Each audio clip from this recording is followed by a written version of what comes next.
Hey everybody, just letting you know Fuzz Imp was on Ryan from 60CycleHum's channel just 2 days ago. Definitely check out that demo, I'll have it linked down below. But I had some thoughts and some more information to share after seeing the demo, some of the response from the customers and stuff. So when we originally set this up, there was this idea that I would send him in blind on these pedals. It wasn't like it was like an intentional decision to do that. I mean, normally with Fuzzimp pedals, people are shopping, they're reading the descriptions, there's a lot of demo videos. None of that happened. I did send a DM after realizing, okay, there is some stuff with some pedals. For example, Sender 5 was probably the one that was the biggest amount of questions, especially the left foot switch. So we're gonna bust this out and explain it a little bit. So when I'm building these, just to get right to the point, the left foot switch is a deep boost. It has an HM2 clean EQ, and it has two internal trim pots. When I was shipping those factory dimed, it was a little overpowering, like it's a big jump up, both in the tone shift and the overall volume boost. So what I started doing a long time ago is I ship them with the bass at about 7 and the mids at about 6. Now, on his particular unit, I had play tested it on a live stream, and it sounded fine to me, but in his setup, the bass boost was a little less dramatic than normal, and so really easily remedied. Normally, I bump it up more, and in fact, from now on, I'll just dime the bass boost because it's still like just a deeper but relatively more subtle thing. The thing about the mids control, like the high control on an HM2 EQ, is that it really reshapes the tone. Some people like the saw, some people don't, and so I've been leaving that backed off a little bit. So I go all the way forward and slightly go back a little bit. That's all it is. It's nothing that crazy. It's really easy to adjust, and it's really easy to get a good tone out of these. I did really like, for example, like he bumped up the gate and choked out the sound and made it do a lot of interesting things that I don't normally see a lot of. But everything in the demo was really cool, really unique use of Fuzz Imp stuff.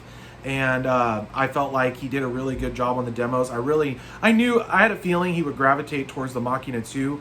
I think that's one of my pedals that has a lot of the kinds of weird fuzz sounds that he gravitated towards. Because when he did the previous demo with the Creature, Adventure, and Obtainium, the Creature was the one he gravitated towards the most. So I figured that that would be one that he would gravitate towards, and I wasn't wrong. Obviously, the hammered finish, so cool looking on all three pedals, on the Amity, Sender 5, and Machina 2. I love that finish. I know you guys do too. But yeah, the video, at least as of now, hasn't really super popped. I think part of the reason is just Fuzz Imp isn't as known anymore.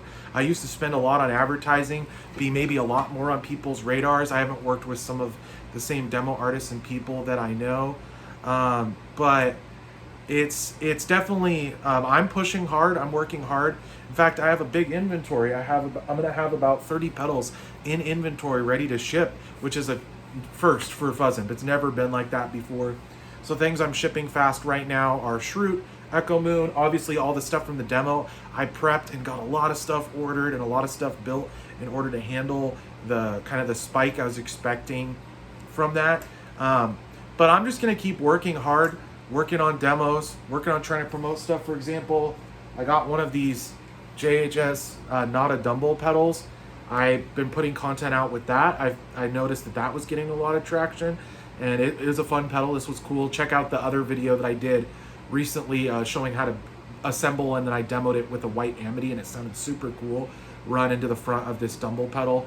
If you guys want to see a little more demos on this, let me know, but I have a friend who wants to buy it already because he couldn't get one because they were selling out so fast. So if you want to see something, let me know soon. But yeah, really like the 60CycleHum demo. I just wanted to clarify the Sender 5 thing. It's a really easy fix. It was on me for not bumping up that bass control a little bit. Normally I leave them set in such a way most people never really adjust them and don't even really know what it does. They just kind of leave it to the factory setting.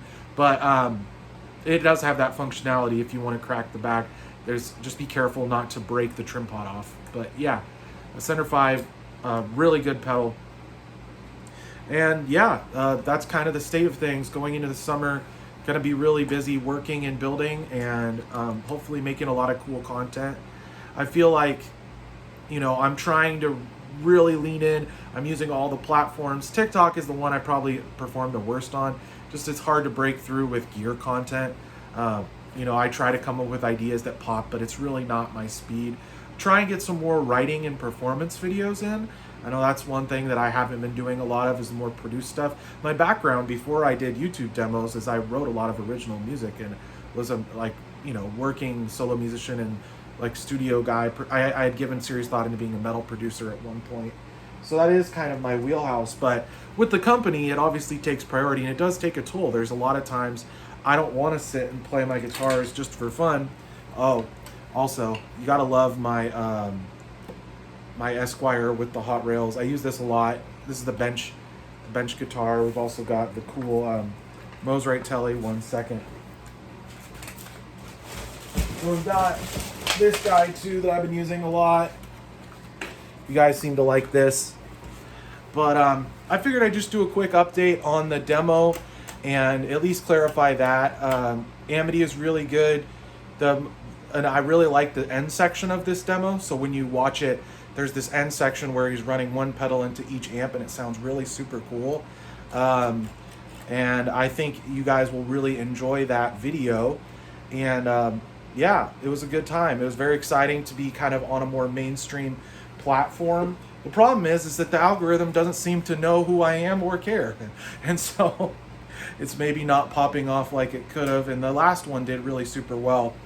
But it's okay. He did me a huge favor, and he had fun, and I had fun watching it. And I think the customers all had a really good time watching it as well.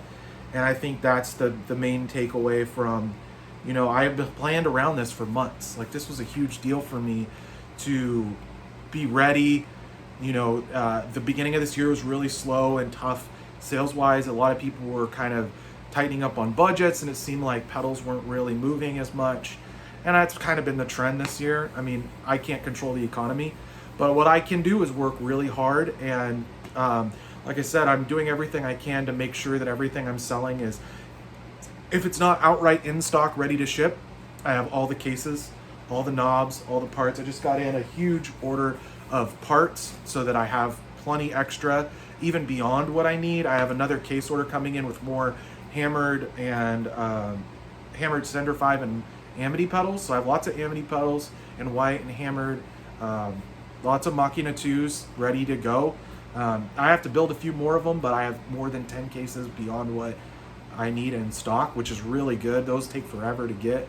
So a lot of positive stuff happening on the Fuzz Imp side. Definitely check out the website. Check out that demo video. Let me know what you think.